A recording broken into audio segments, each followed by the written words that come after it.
The first rays of sunlight had barely touched the rooftops when the calm of my new neighborhood was shattered. It was exactly 8 a.m. on a Saturday, my first real weekend in my new home. I had imagined a slow morning spent unpacking boxes and finally beginning to settle in. Instead, I was greeted by an unexpected knock on the door. Standing there was a woman who looked like she had walked straight out of a suburban satire, mid-50s, with an aggressively precise blonde bob, a tight grip on a clipboard, and an expression that broadcast judgment from a mile away. Her eyes narrowed as she scanned me, and before I could even say good morning, she delivered her verdict. "You don't belong here," she snapped, her voice heavy with unearned authority. "This is a respectable neighborhood. I need proof you actually own this home." Still half asleep and completely blindsided, I barely had time to register what was happening. She introduced herself with all the self-importance of royalty. "Karen Wilson, President of the Meadowbrook Estates Homeowners Association," she said, as if the title itself made her a legal authority. She was convinced I was too young to own property here and wasted no time in throwing around terms like community character and covenants. I tried to explain that I had moved in just a week prior, but she cut me off cold. Apparently, she had already filed paperwork for my eviction. She thrust a document into my hands, claiming I had 30 days to leave or face legal consequences. As I stood there with the notice trembling in my fingers, disbelief gave way to anger. Not only did I own the home outright, I had paid for it in cash. My name is Jason, and at 26, I had just achieved what many my age only dream of, buying a house, mortgage-free. The journey to this moment hadn't been easy. After graduating college, I moved back in with my parents and spent 4 years working remotely as a software developer. Every dollar I earned, I saved. I invested wisely, spent cautiously, and lived frugally. When I saw a modest 3-bedroom house in Meadowbrook Estates listed at a below-market price, thanks to its dated interior, I acted fast. The former owner, an elderly man moving into assisted living, had a family eager to sell. My all-cash offer gave them exactly what they wanted, a clean, uncomplicated deal. Within a month, I had the keys and the deed in my name. But rather than warm welcomes or a friendly wave, I was met with suspicion, whispers, and judgmental glances. Karen, it seemed, had decided to appoint herself as the community's gatekeeper. And a young, single man did not fit into her curated vision of suburban perfection. From the moment the moving truck pulled up, I felt her eyes on me, standing across the street with her phone, snapping pictures and frowning disapprovingly. I did my best to ignore it. I had more important things to worry about, like stripping the floral wallpaper from the kitchen and replacing the avocado green toilet in the guest bathroom. I figured once she saw I was a quiet, responsible homeowner, she'd move on. I couldn't have been more wrong. The passive-aggressive campaign began just 3 days later. Printed notices on fake official HOA letterhead appeared in my mailbox, complaints about trash cans being visible from the street, they weren't, and urgent warnings about my lawn, which had been freshly mowed the day before. Then came the slow-drive surveillance, Karen's white SUV creeping past my house, camera phone in hand, capturing imaginary infractions. One notice accused me of violating guidelines for unapproved holiday decorations, though I hadn't put up a single light. Another warned me about street parking, despite my car being safely inside the garage. The rumors started soon after. I overheard her telling neighbors I must be running some sort of criminal operation. "How else could someone his age afford that house?" she whispered loudly to an elderly couple walking their dog past my driveway. "He's probably dealing drugs or running an illegal gambling ring. I've already called the authorities." 2 weeks after her first uninvited visit, a large manila envelope arrived in my mailbox. Inside was a formal notice claiming I was in violation of HOA bylaws, specifically, a minimum age requirement for homeowners. According to Karen's document, Meadowbrook Estates was a 55 and older community, and I had 30 days to vacate. It would have been laughable if it wasn't so serious.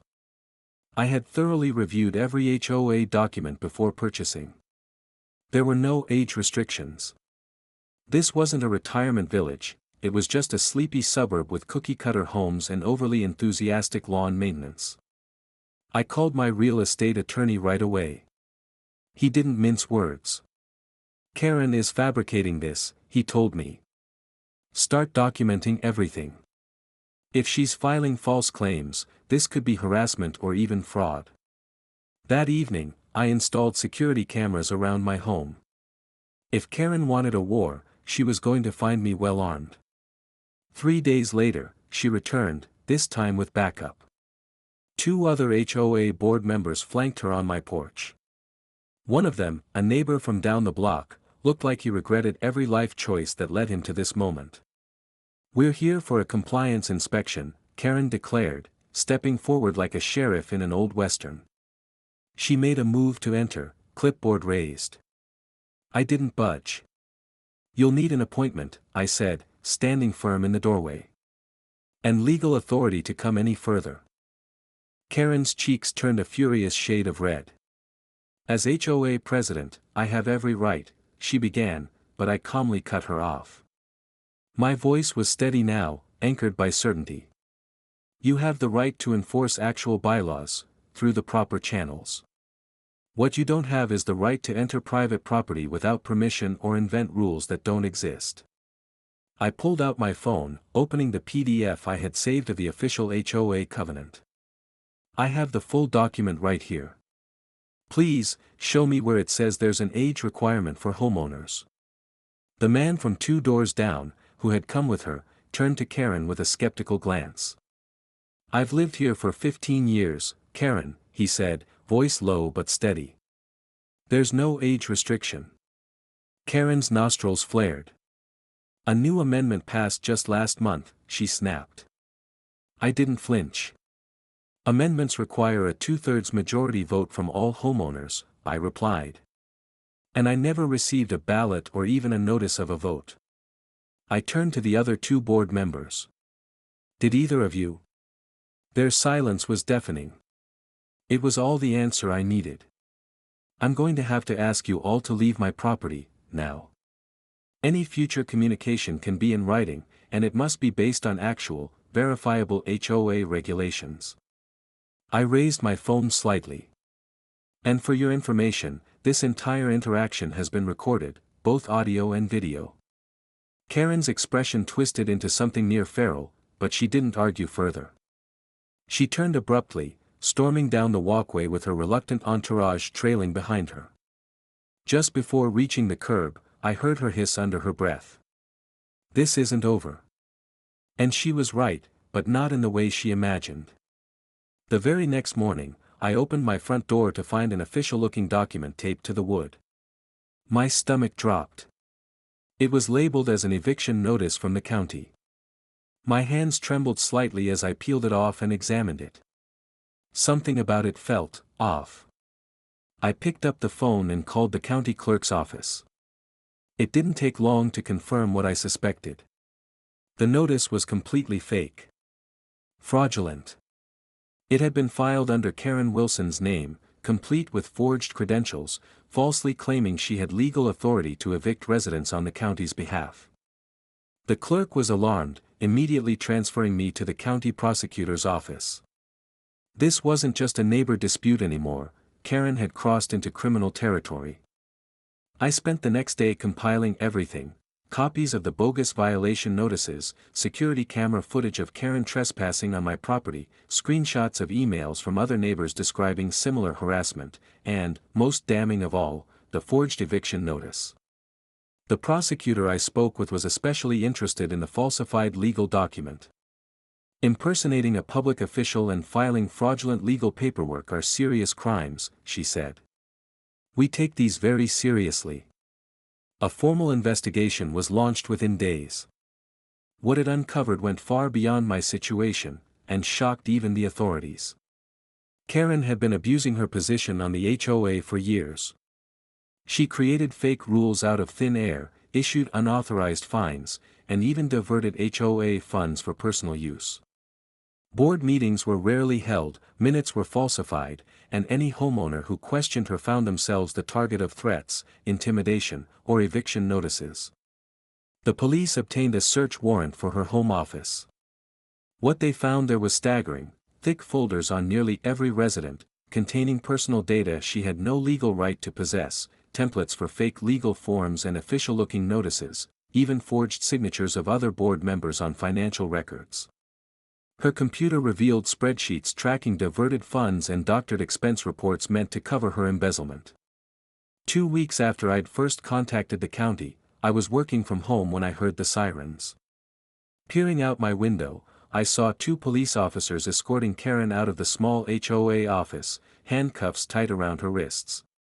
Her jaw was clenched, but her voice rang out, loud enough for the whole block to hear. "This is ridiculous. I was protecting this neighborhood from outsiders and freeloaders. Letting anyone move in will destroy property values." No one stepped up to defend her. Instead, neighbors emerged from their homes, arms folded, watching quietly. Then someone started clapping. Then another. By the time the patrol car door slammed shut, she was being serenaded by scattered applause. It was the first time the neighborhood had come together for something that actually mattered. The final HOA meeting I attended could not have been more different from the tense, hostile environment I had first encountered. People smiled. They nodded hello. A few even apologized. "We should have spoken up sooner," one woman admitted. The interim president, an elderly retired judge who lived at the end of the street, approached me during the break. "We could really use someone like you," he said kindly. "You've got a good head for detail, and a solid grasp of the bylaws. Would you consider joining the board to help us rebuild this mess the right way?" As the meeting wrapped up, he pulled me aside with a knowing look. "You know," he said, almost laughing to himself, "there's something poetic about all this. That house you bought. Karen tried to purchase it 5 years ago. Her mortgage was denied. She never got over it. The realization struck me like a thunderclap. The woman who had tried to ruin my life wasn't just a power-hungry HOA president, she was consumed by resentment over the one thing she could never have, the house I now called home." Karen was eventually sentenced to 18 months in prison for fraud, embezzlement, and impersonation of a public official. She was ordered to pay $50,000 in restitution to the HOA. I was there in court the day the sentence was handed down. Her perfectly curated image finally cracked for good. "This is absurd," she screamed. "I was maintaining standards. This community will fall apart without me." The judge barely blinked. With a wave of his hand, he added a contempt of court charge. Karen was escorted out, still muttering about being the real victim. And just like that, peace returned to Meadowbrook Estates, finally, and lawfully.